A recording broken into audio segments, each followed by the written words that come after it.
अक्सर ऐसा देखने में आता है कि जिन व्यक्तियों के पास खाने पीने के पदार्थों की कोई कमी नहीं, उनके पास उन्हें खाकर पचाने की शक्ति नहीं होती। आप इस बात को सामान्य शब्दों में इस प्रकार कह सकते हैं कि जिसके पास चने हैं उसके पास उसका आनंद उठाने के लिए दांत नहीं, और जिसके पास दांत हैं उसके पास चने नहीं। सामान्य बात यह है कि अत्यंत धनवान व्यक्ति भी ऐसे रोगों से ग्रस्त रहते हैं जिन्हें मूंग की दाल भी नहीं पचती, परंतु जो व्यक्ति खूब हष्ट पुष्ट हैं, तगड़े हैं तथा जिनकी पाचन शक्ति भी तेज है, उनके पास कुछ खाने को ही नहीं होता। इसी तरह बहुत से व्यक्तियों के पास धन दौलत और वैभव की कोई कमी नहीं होती, लेकिन उनमें उसके उपभोग करने और दान देने की प्रवृत्ति नहीं होती।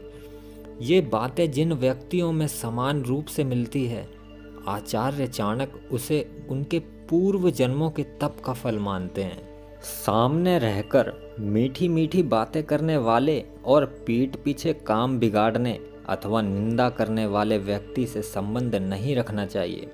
सच्चा मित्र तो वह होता है जो मुंह पर खरी खोटी बात सुना दे, परंतु पीठ पीछे ना तो मित्र की बुराई करे, ना उसका काम बिगड़ने दे और ना उसकी बुराई सुने। इसके विपरीत जो व्यक्ति मुंह पर बड़ाई करता है और आंखों के पीछे ओझल होते ही निंदा करने लगता है, ऐसे व्यक्ति को मित्र ना समझकर मित्र के रूप में छिपा हुआ शत्रु ही समझना चाहिए। वह तो उसी प्रकार त्यागने योग्य है जिस प्रकार विष से भरे हुए घड़े के मुख पर दूध रूपी अमृत के होने पर भी उसे फेंक देते हैं, ऐसे ही मित्रों को पीठ पे छुरा घोंपने वाला कहा जाता है। जो व्यक्ति ऐसे मित्र पर विश्वास करता है, उसकी मृत्यु उसी प्रकार हो जाएगी जैसे विष से भरे हुए घड़े के मुख पर थोड़ा सा दूध देखकर उसको मुख से लगाने वाले का होता ही है। जो माता पिता अपनी संतान को शिक्षित नहीं करते, वे बच्चे के शुभचिंतक एवं मित्र नहीं कहे जा सकते। एक प्रकार से वे शत्रु ही होते हैं।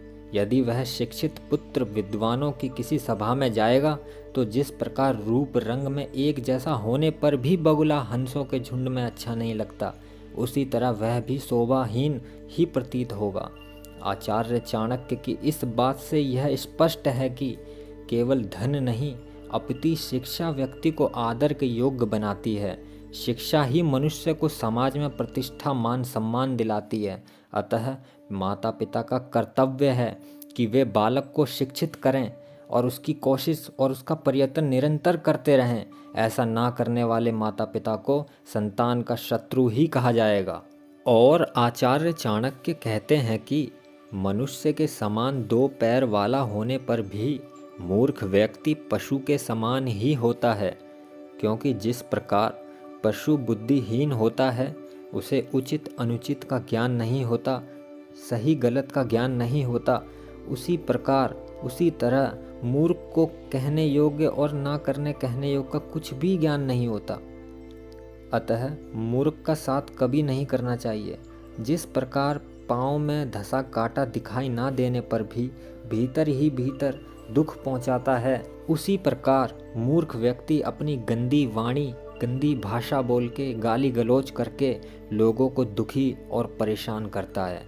अर्थात उसकी बातें सज्जन लोगों को शूल के भांति, सुई की भांति चुभती रहती हैं, मानो वह एकदम नश्तर से काटने का यत्न कर रहा हो।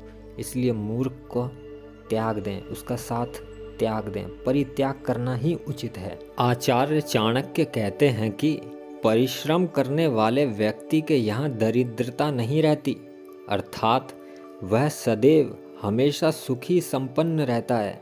ईश्वर का नाम जपने से पाप मिटता है, खामोश रहने से लड़ाई नहीं होती और जाग जाने पर भय नहीं लगता, डर नहीं लगता। मनुष्य को इन बातों पर ध्यान देना चाहिए।